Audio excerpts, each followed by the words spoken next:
This week on the Honor Roll podcast, we'll be talking about grit, determination, and how USF helps students find success with 2025 USF Courageous Bowl recipient Brooke Casey.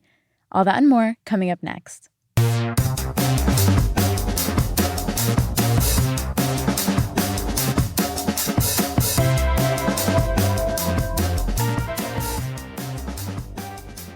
Hey Honors Bulls, welcome to the Honor Roll podcast, the flagship podcast of the Judy Genshaft Honors College Podcast Network. I am your host, Fabiana Requena, a fourth-year student studying marketing and business analytics at the University of South Florida and a member of the Honors College. As always, we like to start off the podcast with one big question. So my question this week is, do you think schools can actually teach grit, or is it something that you only really learn outside the classroom? Well, honestly, I think that you can academically learn grit and, having to balance all of the things in your schedule, but really where you learn to be disciplined with yourself and kind of build your character is in all of the things that kind of go outside of the classroom, all the experiences, the people that you meet. So I think that it can really be encouraged, and I think that in our education system, we should kind of encourage students to have more grit and determination, but it is your experiences in the end that do lead to you developing something like that. Well, actually, this week, our guest, Brooke Casey, was recognized for her courage through the Courageous Bull Award due to her commitment to her studies, mentorship to other students, and her ability to juggle both her jobs and her home responsibilities as a full-time student. Stay tuned.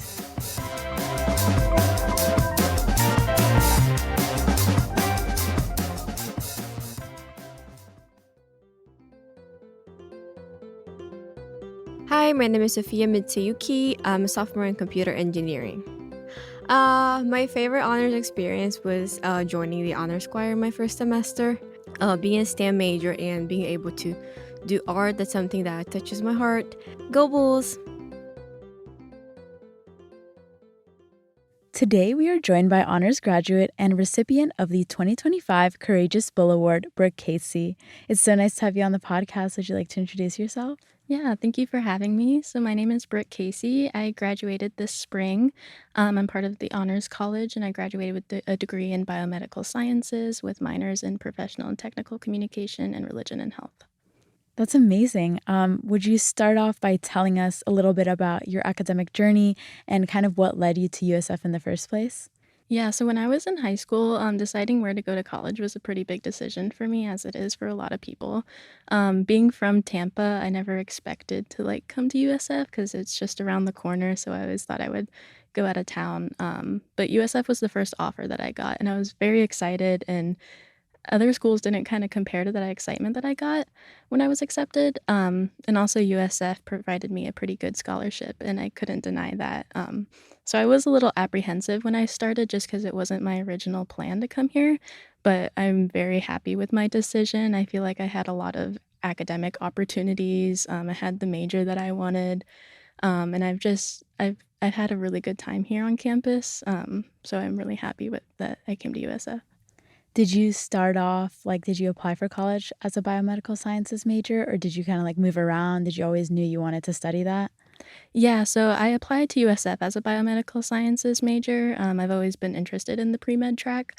Other schools didn't really have specifically biomedical sciences. It was more like biology, and that can be more like animal biology and covering all sorts of things. So I felt like USF offered a more specific program that would better prepare me for medical school. Yeah, absolutely. A lot of people come here that wanna do medical school because there's just so many opportunities, and we're surrounded by, all of the important hospitals like Moffitt if you're looking to get into cancer research, or Tampa General, or, really anywhere. Kind of the sky's the limit when you're here. Did you always knew that you wanted to go to medical school as well? Yeah, I didn't really have a light bulb moment that told me that I wanted to be a doctor. It's just kind of more like a feeling. I always really liked how medicine is kind of like a big puzzle piece, not only for figuring out certain diagnoses or illnesses, but also just how health is so influential into somebody's quality of life. So I always liked how it was kind of an interdisciplinary effort, and seeing how health impacted family members. I would go to their doctor's appointments with them, and I just kind of liked seeing how medicine worked synergistically to help people live a better life.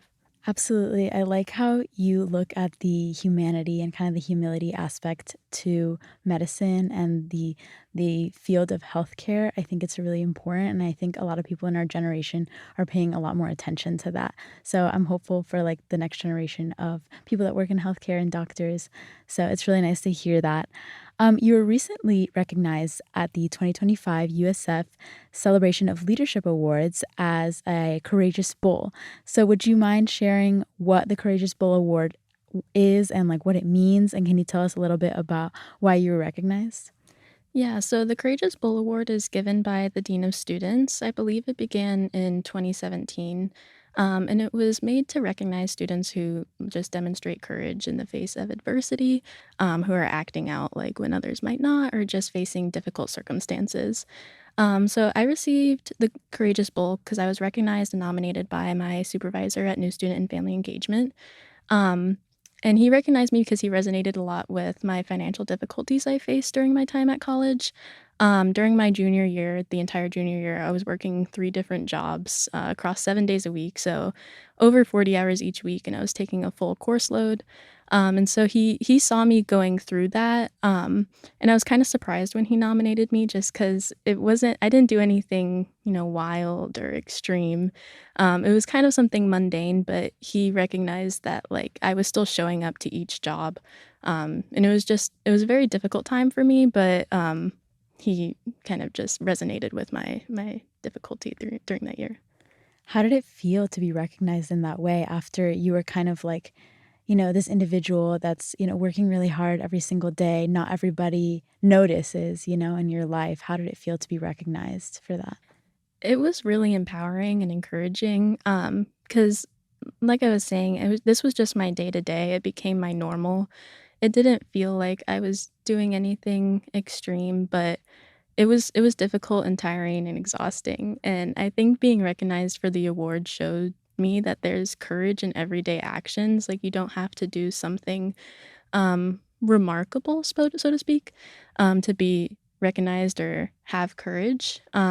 Courage is required in day-to-day events, so I think, being recognized was very important to me just because I had started to just feel a little bit alone as well during that time, because it's not everyone you talk to who's going through a very similar experience, so being recognized for the Courageous Bowl just showed me that, like, I was doing the best I could given the circumstances. So it sounds like you had a lot on your plate during that time. How did you manage to balance everything, like all the jobs that you were handling, as well as the course load and like, staying on top of, your friendships and your relationships in your life? How did you find that balance? It was really difficult. It took me quite a while to find my footing, because like you're saying, like, it's difficult to be at the same level in every role when you're balancing all of that. So I, for the first little bit, my self-care slacked a little. I wasn't sleeping as much as I should have been. I was staying up late doing homework, all that kind of stuff. I think sometimes my friendships and relationships maybe faltered a little bit, but having like open communication with the people close to me was really important, saying like, this is my capacity to do this. And the people that like were supported me, they would understand that. So it just took a lot of communication with the people around me, and having a strong support system was necessary in that time. Um, and I think eventually I set myself like a schedule. I got used to like set using a planner, which I never was able to do in the past. But I think just being very disciplined with like time management, it's a tough skill to learn, but once I got it, it was very helpful. I feel like you don't really learn time management until you're put in situations like that, where like every hour of your day is kind of like, oh, I need to be doing this and this, or I need to be at this job, or I need to be studying for something. I feel like until you don't go through that, you don't really learn what it is to manage your time. Absolutely. What advice would you have for other students who are potentially experiencing this same situation? Um, it's really difficult to give advice, I think, because everybody's situation is very different. So sometimes it's, the individual is finding what works best for them. But I think the one thing I would say is to prioritize self care. Because once I started being strict with myself and saying, you need to get 7 to 8 hours of sleep each night, I noticed like my academic performance increased substantially. My mood increased substantially. So I think prioritizing self-care, if you're not taking care of yourself first, everything else will crumble. So look out for yourself as a person first. Absolutely. I definitely agree. Like taking care of yourself first so that you can show up to all of your other responsibilities is super important. And you were actually also talking about how you showed up to every responsibility that you had and giving it your all. It can be really hard to do that because you can feel really drained. So what was it like to show up to each job or class or sitting down and studying and giving it your all? Yeah, so one of my supervisors, because I work two different jobs in the same department, new student family engagement. So she always says, like, you're taking off one hat and putting on another. And I didn't really like put the pieces together with that phrase, but that's kind of something that I think I embodied when I went to each job was if I'm going to work at USF, then I'm wearing my USF hat, and it doesn't matter how my last test went, it's a new opportunity for me to restart. Or if I'm going to my off campus job, I'm putting that hat on, and it didn't matter what happened at my other job. It's just kind of a fresh start each day. And once I started looking at it like that, I could break down like my goals into something smaller and just focus not like on the big picture of why I'm working all these jobs or going to school, but just on each individual role. I think that's really good advice. It's kind of smart to think of it that way because you're like shutting off this other little part of your brain and turning on another. Yeah. So you've taken on so many roles as USF. You worked as a mentor, an orientation leader, you worked as a full-time student worker here on campus, and more. What inspired you to get involved, and how do you think these experiences support your personal and professional growth? Yeah, so I became a peer advisor leader. That was my first on campus job during my sophomore year. And I applied to that job because peer advisor leaders or pals, they kind of mentor new students coming into USF. And because coming to USF was like kind of daunting to me or just unexpected, that transition for me into college was a little rocky. And I wanted to do something to kind of help other people feel supported and comforted during their transition to college. Because even if they're very excited about coming to USF, it's still a big change going from high school to college. So I think being able to talk to different students and just kind of reassure them that whatever worry they're having, we have resources to support them. That really made a difference to me. I think, professionally, it's increased, like, my communication skills and taught me a lot, again, about time management.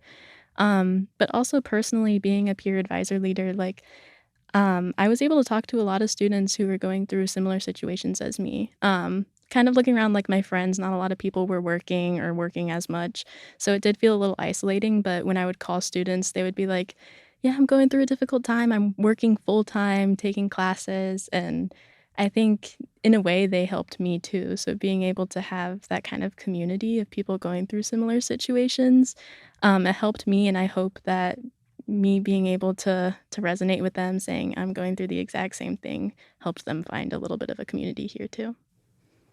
I definitely agree. It can be really nice. And like you were talking about before, like having a support system, even you can find them kind of anywhere. And I'm sure you were a support system for new students as well. You mentioned that you also worked at New Student Connections. So can you elaborate a little bit about what you did there as well? Yeah, so at, New Student Connections, that's where I was a peer advisor leader. Okay.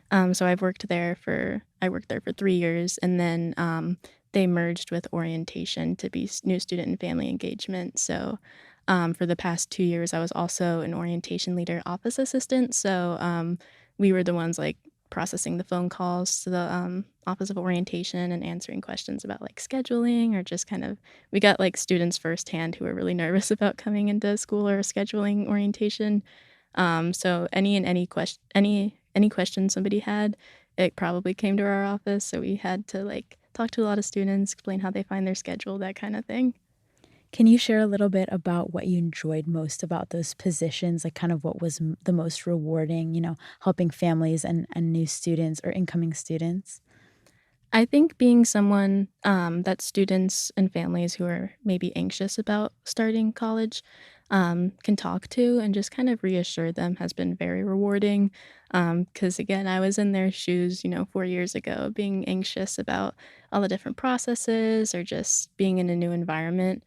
So I think being able to just reassure families that are feeling uncertain or scared and kind of just supporting students and assuring them that it'll be okay and that they'll have a good time and not just saying like it'll be okay, like saying it'll be great, just providing students with so many resources and just excitement to be at college rather than I don't know, like a mundane feeling. Yeah. Did you face any other families or students that were also facing like financial difficulties? And did you kind of offer some of that same reassurance, like, hey, like I'm a person that was like that too, but it is still possible to go to college and excel? Yeah, so I talked to a lot of students who were in that situation. Um, a lot of them felt like maybe they couldn't find community because they were working full time and commuting and going to school, so they didn't have time to stay on campus and go to events, that kind of thing, or go get tutoring. So being able to talk to them and kind of share my story, just as a way to relate to them, I think helped them a lot. Especially during the hurricane seasons, we caught a lot of students who were impacted by the hurricanes, and just them having someone to talk to who may not have like recognized the struggle they were going through. I think just providing them resources, but also to be a listening ear is most important because you can give them all the resources in the world, but if they don't feel heard as like a holistic person, then they might not utilize those resources. So, being able to talk to those students and just kind of relate to them, I think helped them feel not alone. My name is Reginald Lucian. I'm the Assistant Dean for Student Success at the Judy Genshaft Honors College. If you're thinking about joining the Judy Genshaft Honors College, I think Honors provides a community for students that are looking to make connections on campus. I think having the opportunity to be in a small class, connecting with your faculty member, connecting with your peers, being exposed to so many great experiential learning opportunities, it's really I think, one of the greatest resources within the Honors College. What's something that you kind of wish that you knew as a freshman or sophomore, or maybe into even your junior year, that you realize now, like, oh, I should have been doing this, or what kind of advice would you have given to yourself during those times that maybe you were having a difficult time? I think going into college, I was very strict about grades for myself. And I learned this eventually, but I wish I knew it on day one that it is not all about grades. You can have so much more fun if you put less pressure on yourself. Obviously, grades are very important, and being disciplined and doing your best in school is really important. But giving yourself time to just relax and stay in the present, get involved with the campus community makes the experience all the better. So I think just trying to live in the moment, given your circumstances, show up to each role with a fresh hat on, but just give yourself grace and try to enjoy what's around you. Right. I definitely agree with that. And kind of talking about that sense of community, were there any organizations, clubs, outside of work that provided you with, that time to kind of relax or get involved in different ways? Yeah, so surprisingly, like work was a place of solace for me, just because we were a small group, but we formed a lot of great friendships. So I would often go to work like off the clock to just hang out with everyone, and it was a happy place. But outside of that, I was in UAMWA, which is an undergraduate pre-med women's club. So that was really helpful. When I started studying for the MCAT, they provide a lot of free resources, which at the time was invaluable. Um, but also just like they had a lot of fun events that encourage people to relax, outside of studying. So that was really good. But also I went to a lot of like the CAB events on campus. I think taking the time to participate in those fun events and activities is crucial. And they have a lot of fun stuff going on all the time. So Yeah. I enjoyed that. You can definitely check out, like, I feel like they always have things on their Instagram and stuff for ways to get involved. And I think that, like, last year, I used to commute to college as well, and it was hard to find the time to just, like, want to stay on campus when I know that, like, oh, I have, like, a long drive ahead of me. Like, I kind of just want to get home and get it out of the way. But, Exactly. like, staying involved and actually, like, putting a little bit more on your plate and into your schedule can really help. And, like, you can meet a lot of cool people and you can find a lot of new opportunities. So I definitely relate to that. So I wanted to take a moment and just talk a little bit about your honors experience. Maybe could you share any classes that really impacted you, any professors, and how you kind of took your honors courses and kind of applied them to your future goals in the field of medicine? Yeah, so I feel like every honors class has enriched me in a lot of ways, particularly in those interdisciplinary efforts that medicine offers, but also just teaching me how to be like a global citizen. So I've taken a couple of courses in like global medical humanities. So learning, how different backgrounds influence people's treatment options, or just seeing how different cultures, go through different medical treatments. I think having that cultural competence is extremely crucial when going into the medical field, because there are different reasons that different people, approach treatments differently. So that has really influenced me. I took a couple classes with Mr. Davidson about disability. So one of the classes I took was pop culture and disability. So I learned a lot about how you can just be more of an advocate for people. Um, Learning how to dismantle like ableism that's kind of like ingrained in our society.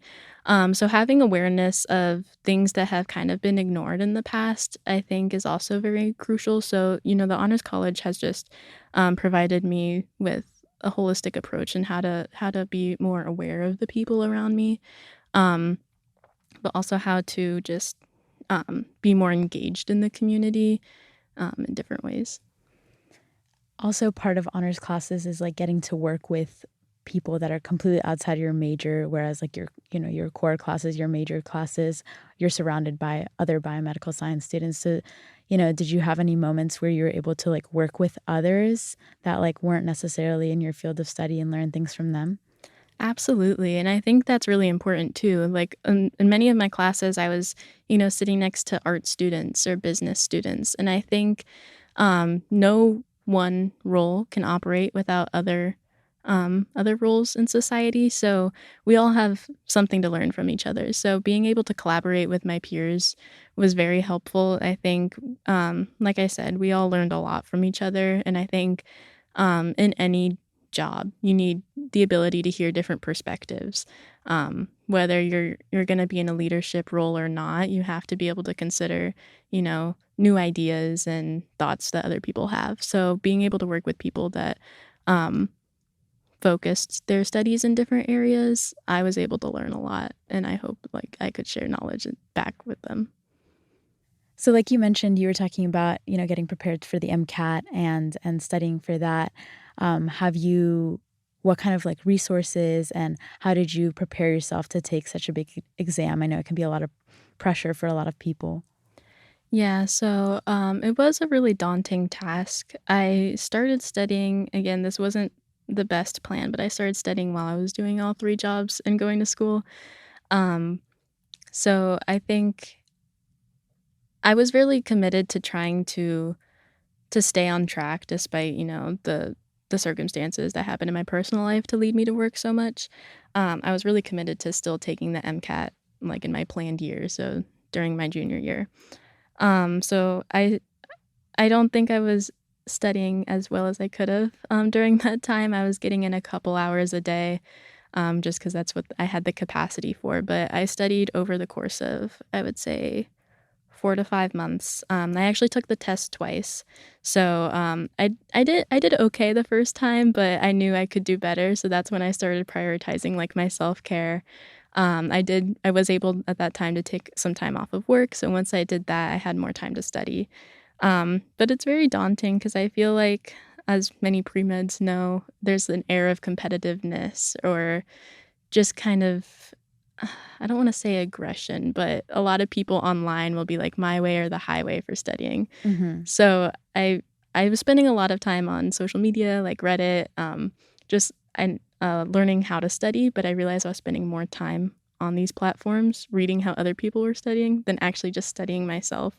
Um, so if I were to do it again, I would delete the social medias, not go on it. Just because, yeah, it's really scary because sometimes people will be like, if you're not studying 8 hours a day for 8 months before your exam, you're not going to do good. And again, that's just kind of one of those things where you have to find what works for you individually because not everyone's going to be the same. And again, not everyone has 8 hours in a day. So, Right. yeah. Yeah, I think it can be a really good resource, but it can also be like way too overwhelming because there's, thousands of people with thousands of different opinions. But you can at the same time find like really helpful things that like you wouldn't have thought of or anything. So you've taken the MCAT and you're applying to medical school right now. What has that process been like? And have there been like people along the way to kind of assist you? Has it been kind of more of like an individualized path? Yeah, so I did apply throughout this past year. So it's a very long process because you have to take the test and then the application is heavy in writing. I heard there's a lot of essays. Yeah, so like writing your personal statement takes a lot of time. And then there's other prompts that you have to do. And then you have to do applications for each school specifically after you submit the main one. So it is a very tedious and long process. I've applied to a few different schools and I'm currently waitlisted at 2. So I'm waitlisted at UCF and USF. So I'm hoping to hear back soon. That waiting process is kind of terrifying just because as each day goes, it's a day closer to classes for each of these schools and there's nothing I can do but wait. So I've learned a lot about being patient. But I've come to terms with, if I have to apply again, it's not the worst thing in the world. I think admitting that has been a little scary just because, as I said earlier, there's some like competitiveness in the pre-med community. But I've just learned to stop comparing myself to others and just compare myself to myself. So I've come to terms with like whatever happens, happens. And I think just because of how rigorous the application process is, I'm proud that I've completed it and I've done all that I have already. Absolutely. Well, best of luck in in that department. I know it can be really stressful. I also want to take a moment to mention that, earlier we were talking about how you really like the humanity part of healthcare and helping other people.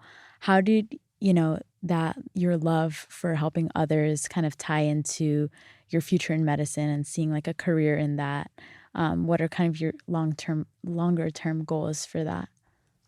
Yeah, so we were talking about it earlier, how our current generation is kind of um, more adamant about being uh, like humanitarian based in medicine. I think in the past, bedside manner has been kind of not great for many people. So I think having seen, close family members go through health issues and just feel not supported by their doctors, I've been able to see both, how the doctor treats them, both, medically and personally, and how it impacts the person in their lives, in their day-to-day lives, and their quality of life.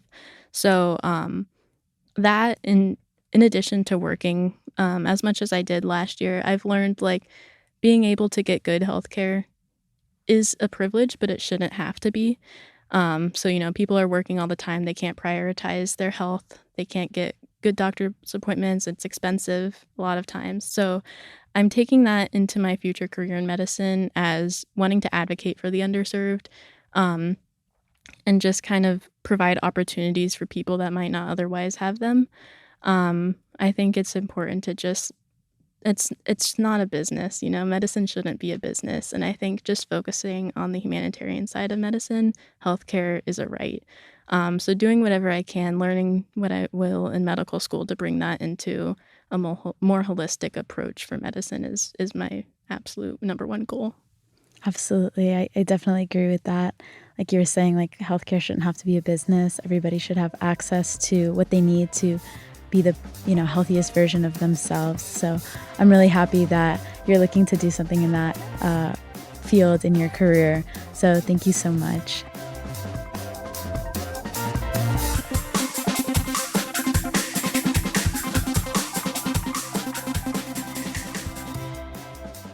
All right, we are back in the studio. That was an amazing podcast with Brooke. It's great to be able to sit down with somebody that has so many ambitions and passions for helping others in the field of healthcare. I always love hearing about what specialties people are interested in, and her experiences here at the Honors College with all the courses she was able to take and kind of integrate them into what she wants to work in later on in her career.